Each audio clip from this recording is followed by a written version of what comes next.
Hi friends, welcome to నేర్పర్ YouTube channel. ఈరోజు మనం ఆర్ఆర్బి ఎన్టీపీసీ ఫిబ్రవరి 1 రోజు జరిగిన షిఫ్ట్ 1 మ్యాథ్స్ పేపర్ డిస్కస్ చేస్తున్నాం. ఒక హెక్సాగన్ యొక్క భుజం 5 సెంటీమీటర్ల అయిన ఏరియా కనుక్కోమంటాడు. ఓకే, సో హెక్సాగన్ అంటే తెలుగులో షడ్భుజి అంటాం మనం. ఓకే, షడ్భుజి అంటే 6 భుజాలు ఉంటాయి ఇట్లా. అంటే ఈ 6 భుజాలు సేమ్ ఉంటాయి అన్నట్టు. ఓకే, సో ప్రతి భుజం 5 సెంటీమీటర్లు ఉంటుంది. ఇంతకుముందుకు ఆల్రెడీ మనం చెప్పుకున్నాం. సో ఇట్లా దీన్ని ఈక్వల్గా డివైడ్ చేసినాం అనుకోండి. ఈక్వల్గా డివైడ్ చేస్తే ఏమవుతుంది, 6 సమబాహు త్రిభుజాలుగా విడిపోతుంది అన్నట్టు. ఓకే, సో ప్రతిదీ 5 సెంటీమీటర్ల భుజం గల 6 సమబాహు త్రిభుజాలు వస్తాయి అన్నట్టు. 6 సమబాహు త్రిభుజాలు. ఒక్క సమబాహు త్రిభుజం యొక్క ఏరియా ఎంత, √3/4 ఏ స్క్వేర్. ఏ ఎంత 5 అన్నట్టు. ఓకే, సో 5 స్క్వేర్ అంటే 5 × 5 ఇట్లా 6 ఉంటాయి అన్నట్టు. ఓకే, సో 2 × 6 2 × 4 ఇక్కడ కొట్టేలేం కదా. 5 × 5 25, 25 × 75 75 √3/2 అనేది మన answer. Okay, next question. sin a minus b is equal to 1/2 cos a plus b is equal to 1/2. A greater than b అయినా a and b విలువలు కనుక్కోమంటారు. ఓకే, సో సైన్లో ఎప్పుడు 1/2 వస్తుంది, sin 30 అయినప్పుడు 1/2 వస్తుంది కదా. అంటే a మైనస్ b వాల్యూ ఎంత అన్నట్టు 30 degrees అన్నట్టు. Okay, so a plus b value ఏమవుతుంది, ఇక్కడ నుంచి 60 degrees అవుతుంది. అంతేనే కాదు. అయితే దీంట్లో ఏమంటుండంటే ఏ పెద్దది అంటుండు b కంటే. సో ఇప్పుడు ఏదైతే పెద్ద వాల్యూ వస్తుందో దాన్ని ఏకి ఇచ్చేయాలి, చిన్న వాల్యూ వస్తే దాన్ని బీకి ఇచ్చేయాలి. అంతే, సింపుల్, చాలా సింపుల్. ఓకే, సో చూడండి, యాడ్ చేస్తే 2a = 90 వస్తుంది. a = ఏమొస్తుంది, 45 degrees వస్తుంది. ఓకే, సో a = 45 అంటే b = 15 చూడగానే కనబడుతుంది మనకి, అంతే కదా. So b = 15. సో వాడు ఇచ్చిన ప్రకారం వచ్చినాయి కాబట్టి ఇవే వాల్యూస్. ఒకవేళ ఏ వాల్యూ 15 వచ్చి బి వాల్యూ 45 వచ్చింది అనుకో, రివర్స్లో తీసుకోవాలి. ఎందుకంటే ఏ పెద్దది అని చెప్తున్నాం మనకు అక్కడ. ఓకే, సో ఏదైతే పెద్ద యాంగిల్ వస్తే అది ఏకి ఇచ్చేస్తే అయిపోద్ది, సింపుల్గా. Next question.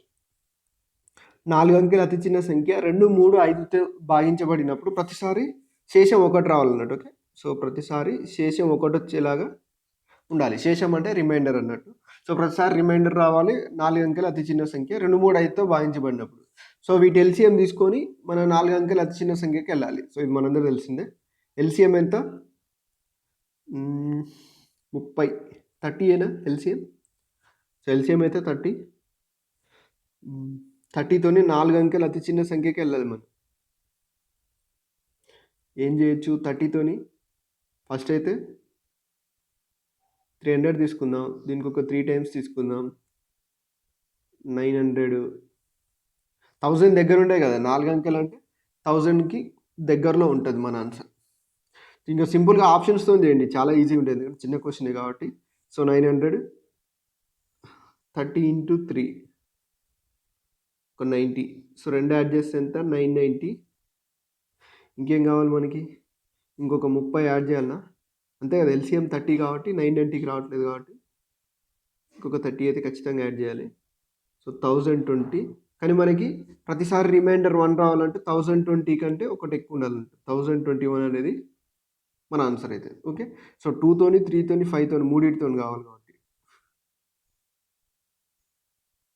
అంతేనా, ఏమైనా మిస్టేక్స్ చేసాము. సో 900 అయితే రైటే, 235. ఎల్సిఎం అయితే 30 పక్కా.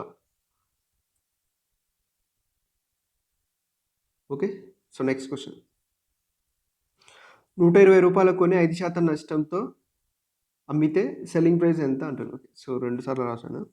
120 రూపాయలకు కొన్నాడు, 5% నష్టానికి అమ్మిండు. సో నష్టం దేని మీద చేస్తాం, కాస్ట్ ప్రైమ్ మీదే కదా. సో 120లో 5%, 10% 12, 5% ఎంత, 6 రూపాయలు నష్టం వచ్చింది అన్నట్టు. 120 రూపాయల్లో 6 రూపాయలు నష్టం వస్తే ఎంత అమ్ముతాడు, 114 రూపాయలు అమ్ముతాడు. ఇదే అమ్మకపు వేల, దీన్నే సెల్లింగ్ ప్రైస్ అంటాం మన ఇంగ్లీష్లో. Okay, next question.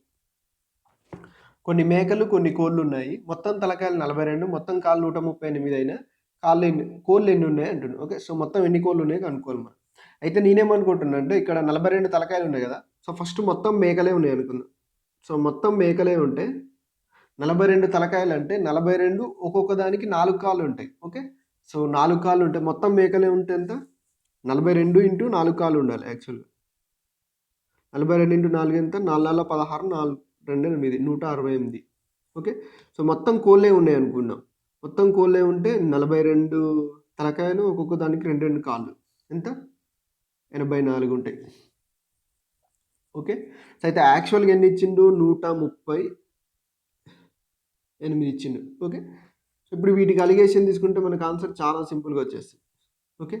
సో 168 నుంచి 138 అంటే డిఫరెన్స్ ఎంత ఉంటుంది ఇక్కడ మనకి? 13. నెక్స్ట్ 138కి 84కి మధ్య డిఫరెన్స్ ఎంత ఉంటుంది మనకి ఇక్కడ?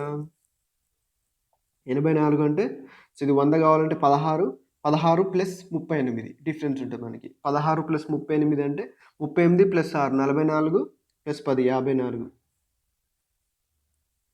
చూడండి ఏ టేబుల్లో కొట్టేయచ్చు? 3 10 30, 3 18, 2 5 10, 2 9 9:5. ఓకే. సో 9:5 అంటే టోటల్గా ఎన్ని పార్ట్స్ అన్నట్టు? 14 పార్ట్స్. ఓకే. సో ఈ 14 పార్ట్స్ అనేది దేనికి సంబంధించినవి? తలకాయ లెక్క అన్నట్టు. ఓకే. అంటే 42 ఉన్నాయి మొత్తం ఓవరాల్గా. సో 14 అనేది 42 అయితే మళ్ళీ ఏమంటాం? కోడ్లు ఎన్ని పార్ట్స్ ఉన్నాయి? 5 పార్ట్స్ అన్నట్టు. సో 5 పార్ట్స్ కనుక్కోవాలి. 14 మూళ్ళు ఎంత? 42. 5 మూళ్ళు ఎంత? 15. సో ఎన్ని కోళ్ళు ఉన్నట్టు? 15 కోళ్ళు ఉంటాయి. Next question. ఒక త్రిభుజం ఏబీసీలో angle BAC is equal 45 degrees అయినా ఇన్సెంటర్ దగ్గర కోణం కనుక్కోండి అంటారు. అంటే ఇది ఒక త్రిభుజం అనుకోండి. ఇది ఏబిసి. బికి ఏకి సికి మధ్య కోణం ఎంత అంటుండే? 45 degrees అయితే ఇక్కడ ఏర్పడేది ఏంటంటే ఇన్సెంటర్ ఏర్పడుతుంది ఇట్లా. ఓకే. సో వీటి మనం యాంగిల్ బైసెక్టర్స్ ఉంటాయి. యాంగిల్ బైసెక్టర్స్ దగ్గర తీసుకుంటే ఇన్సెంటర్ ఏర్పడుతుంది. సో ఇక్కడ ఏర్పడే కోణం కనుక్కోమంటుంది. ఓకే. ఇది 45 degrees ఉన్నప్పుడు ఎప్పుడైనా సరే యాంగిల్ బిఐసి లేదా ఇన్సెంటర్ అనుకుంటే సింపుల్గా 90 ప్లస్ యాంగిల్ a/2 ఫార్ములా గుర్తుపెట్టుకోండి. ఓకే. So 90 plus 45/2.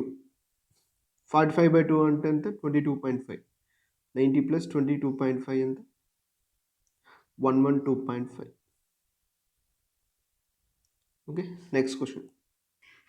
ఒక రాంబస్ యొక్క ఒక కర్ణం 10 సెంటీమీటర్లు, ఇంకొక కర్ణం 8.2 సెంటీమీటర్లు అయినా ఏరియా కనుక్కోమంటారు. ఓకే. సో 2 కర్ణాలు ఇచ్చినప్పుడు ఏరియా రాంబస్ ఎంత? 1/2 d1 d2. Okay. So 1/2 d1 అంటే 10, d2 అంటే 8.2. ఓకే. సో 2 4 8 2 1 ఎందుకంటే మల్టిప్లై చేయడం ఈజీగా ఉంటుంది. 10 × 4.1 అంటే 41. సో 41 అనేది మన answer. Next question. √1521/1849. Okay. So ఇవి డైరెక్ట్ కట్ అవుతున్నాయి అంటే కట్ చేయండి, లేకపోతే డైరెక్ట్ రాయాల్సి వస్తుంది. సో ఇవి కట్ అయ్యే ఛాన్సెస్ చాలా తక్కువ. ఓకే. సో చూడండి 1521 అనేది 39 స్క్వేర్. ఓకే. సో మిమ్మల్ని అందుకే 50 వరకు స్క్వేర్స్ నేర్చుకోమని చెప్పాను.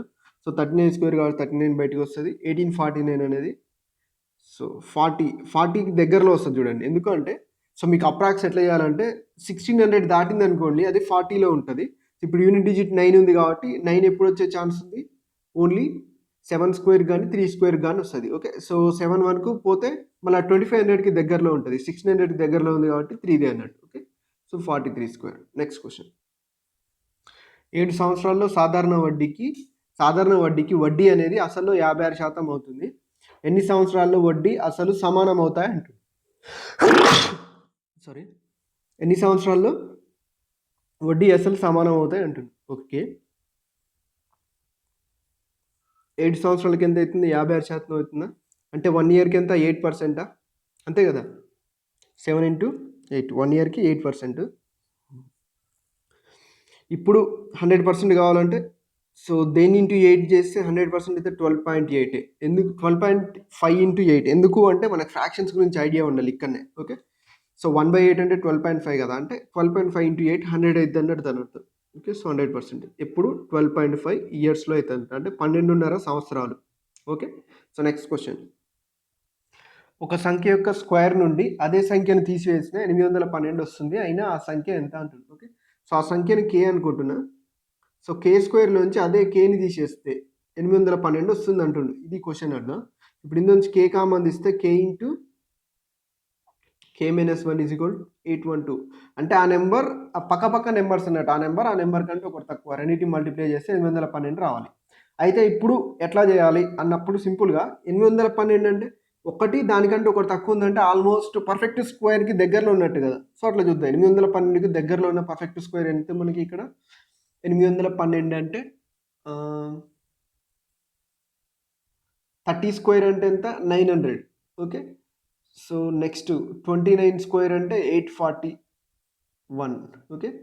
సో 28 స్క్వేర్ అంటే 841 తర్వాత 27 స్క్వేర్ అంటే 729. 28 స్క్వేర్ ఒకటి,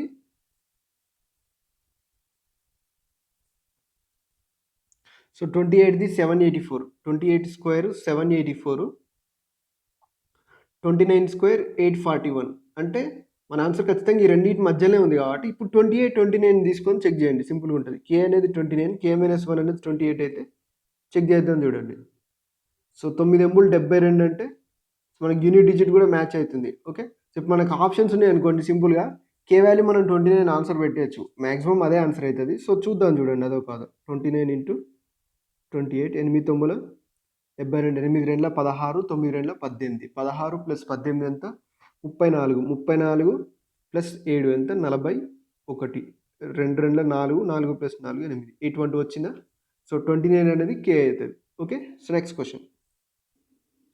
ఒక వ్యక్తికి అతని జీతంలో 5/4 వంతు భత్తా వస్తుంది. మొత్తం ఆదాయంలో భత్తా ఎంత అంటారు? ఓకే. సో అంటే ఈ క్వశ్చన్ ఏమడుగుతుందంటే, ఆయన మొత్తం జీతంలో 5/4 వంతు భత్తా వస్తుంది. అంటే సో చూడండి, అతనికి జీతం కంటే భత్తానే ఎక్కువ వస్తుంది అన్నట్టు. ఓకే. సో భత్తా అంటే అలవెన్స్ అన్నట్టు, మీకు తెలిసే ఉంటుంది. సో 5/4 వంతు భత్తా వస్తుంది. సో ఎప్పుడైనా ఫ్రాక్షన్లు ఇస్తే ఈ 4 అనేది కంప్లీట్ శాలరీ అన్నట్టు. ఓకే. సో కంప్లీట్ శాలరీ కింద కన్సిడర్ చేస్తాం. ఫ్రాక్షన్ ఏదైతే కింద ఉందో అది కంప్లీట్గా సూచిస్తుంది. ఇప్పుడు మొత్తం ఆదాయం అంటే ఇప్పుడు ఏముంటుంది? శాలరీ ప్లస్ అలవెన్సెస్ కదా. సో శాలరీ ప్లస్ భత్తా, ఈ రెండు జీతం ప్లస్ భత్తా. సో మొత్తం ఈ రెండు కలిపితే ఏమవుతుంది? 9 అవుతుంది కదా. సో 9 ఆయన మొత్తం ఆదాయం ఎంత? 4 అన్నట్టు. 9/4 మొత్తం ఆదాయంలో భత్తా ఎంత అంటుంది. సారీ, యాక్చువల్గా ఇది ఏంటంటే ఇప్పుడు మొత్తం ఆదాయాన్ని సూచించాలన్నట్టు. ఓకే. సో ఇది ఓకే. సారీ, మొత్తం ఆదాయంలో భత్తా ఎంత అంటుంది కదా. సో మొత్తం ఆదాయం ఇక్కడ 9 కదా. ఓకే. సో 9, భత్తా ఓన్లీ 5 కదా. So 5/9 okay. ఓకే. సో ఇది కరెక్ట్గా మొత్తం ఆదాయంలో భత్తా. మొత్తం ఆదాయం ఎంత? 5 + 4 9. ఓకే. ఇందులో భత్తా ఎంత అంటే 5. Next question. ఒక త్రిభుజం 1, 2, 1, 3, 3, 4 బిందువులతో ఏర్పడితే ఆ త్రిభుజం ఏంటిది అంటారు. ఓకే. సో ఈ టైప్ ఆఫ్ క్వశ్చన్స్ మీకు చాలా చాలా ఇంపార్టెంట్. ఇప్పటి నుంచి నేర్చుకోవడానికి ట్రై చేయండి ఇవి. ఓకే. ఇప్పుడు 1, 2, 1, 3, 3, 4. ఓకే. సో దీంట్లో క్వశ్చన్ ఆప్షన్స్ ఏ విధంగా ఇవ్వచ్చు అంటే, అది equilateral triangle, right angle triangle, isosceles triangle, scalene triangle అని ఇవ్వచ్చు. సో నెక్స్ట్ ఏంటంటే అది ఏ యాంగిల్ ట్రయాంగిల్ అంటే right angle triangle, obtuse angle triangle, acute angle triangle, ఏదైనా ఆప్షన్ ఇవ్వచ్చు. సో అన్నిటి కలిపి చూద్దాం చూడండి. ఎప్పుడైనా సరే ఇది ఏ త్రిభుజం అంటే సమబాహ, సమద్విబాహ, విషబాహ అన్నప్పుడు వీటి లెన్స్ కనుకుంటే సరిపోతుంది. లెంత్ అంటే పొడవు అన్నట్టు. ఓకే. సో ఏం లేదు, రెండు బిందువుల మధ్య దూరం కనుక్కోవడం. రెండు బిందువుల మధ్య దూరం ఏంటిది? ఈ రెండింటి మధ్య డిఫరెన్స్ హోల్ స్క్వేర్ ప్లస్ ఈ రెండింటి మధ్య డిఫరెన్స్ హోల్ స్క్వేర్, అంతే. సో 1 - 1 0, 0 హోల్ స్క్వేర్ అంటే 0 అని వస్తుంది. నెక్స్ట్ 2 - 3 అంటే -1, -1 హోల్ స్క్వేర్ అన్న +1 హోల్ స్క్వేర్ అన్న ఒకటి. సో దీని వాల్యూ ఎంత వచ్చింది? 1. నెక్స్ట్ ఇది కూడా 1 3కి 1 3కి దీనికి డిఫరెన్స్ ఎంత? 2 కదా. 1 3 డిఫరెన్స్ ఎంత? 2. 2 స్క్వేర్ అంటే ఎంత? 4 ప్లస్ 3 4 డిఫరెన్స్ ఎంత? 1. 1 స్క్వేర్ అంటే ఎంత? 1. ఇదంతా √5. 1 3కి డిఫరెన్స్ ఎంత? 2. 2 స్క్వేర్ అంటే ఎంత? 4 ప్లస్ 2 4 డిఫరెన్స్ ఎంత? 2. 2 స్క్వేర్ అంటే ఎంత? 4. ఓకే. సో ఇదంతా 2√2 √5 1 వచ్చిందా? సో ఇప్పుడు ఇవన్నీ డిఫరెంట్గా వచ్చింది కాబట్టి ఇది ఏంటిది? విషమబాహు త్రిభుజమే కదా, స్కెలన్ ట్రయాంగిల్ అన్నట్టు. ఓకే. So scalene triangle. ఒకవేళ మీకు యాంగిల్స్ గురించి ఇచ్చింది అనుకోండి, అంటే ఇప్పుడు 3 ఇచ్చింది అనుకోండి. సో ఇప్పుడు మామూలుగా రైట్ యాంగిల్ ట్రయాంగిల్లో ఏం తీసుకుంటాం? అన్నిటికంటే పెద్దదాన్ని హైపోటెన్యూస్ అనుకుంటాం కదా. ఇప్పుడు చూడండి, A² + B² = C². C అంటే అన్నిటికంటే పెద్దది అన్నట్టు, హైపోటెన్యూస్ అన్నిటికంటే పెద్దగా ఉంటుంది కదా, అట్లా అన్నట్టు. ఓకే. సో ఇప్పుడు ఈక్వల్ అయింది అనుకో రైట్ యాంగిల్ ట్రయాంగిల్. ఓకే.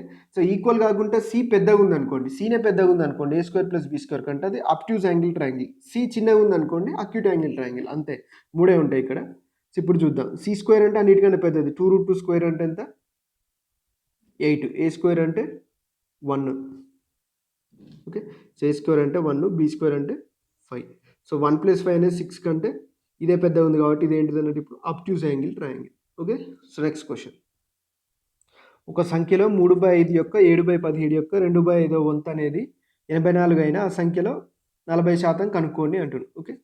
ఇక్కడ 2/5 అనేది 40% కదా. సో చూడండి దీన్ని కొంచెం డిఫరెంట్గా తక్కువ టైంలో అయ్యేటట్టు చేద్దాం చూడండి. సో ఎక్స్లో ఏమంటుంది క్వశ్చన్ రాసుకుందాం ఫస్ట్. 7/17 ఈ 2/5ని 40% అనుకుంటున్నాను. ఎంత అంటుండు 84 అంటుండు. ఓకే, సో ఎక్స్లో 40% అట్లనే ఉంచుతాం. ఓకే, సో 40% ఆఫ్ ఎక్స్ని అట్లనే ఉంచి ఈ 84లో ఉన్న ఇది తీసుకొస్తే రివర్స్ అవుతాయిగా 17/7 3/5 ఏమైతే 5/3. ఓకే, ఇదంతా 7 మూల 21 21 నాలుగు 84 కదా.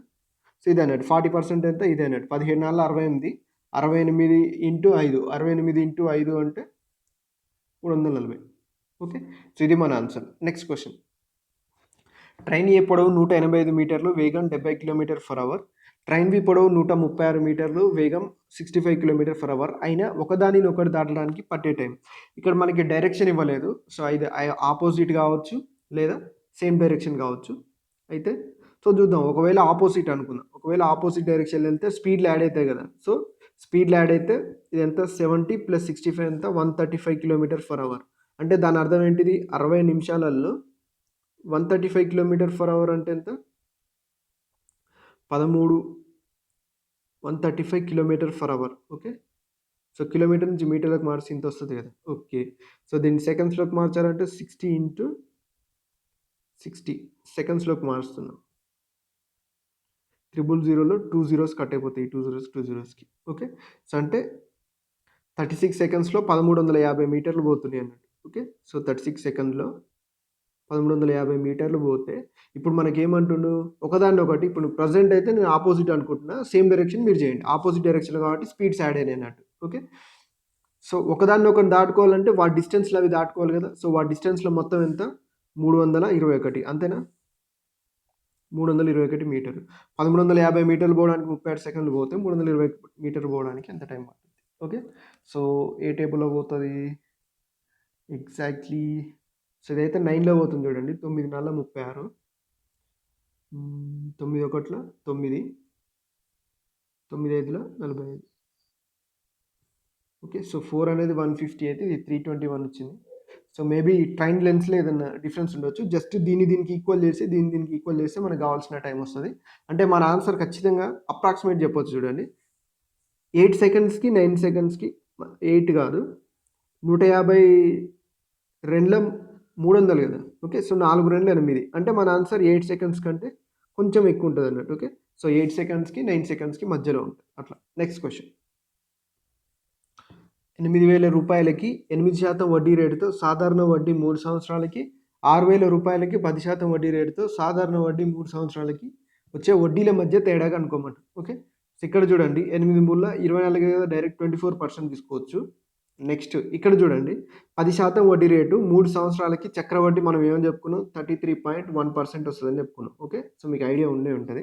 ఇప్పుడు 8,000లో 24%, 6,000లో 33.1% కనుక్కొని వాటి మధ్య తేడా కనుక్కోమని. ఓకే, సో 8,000లో 24%.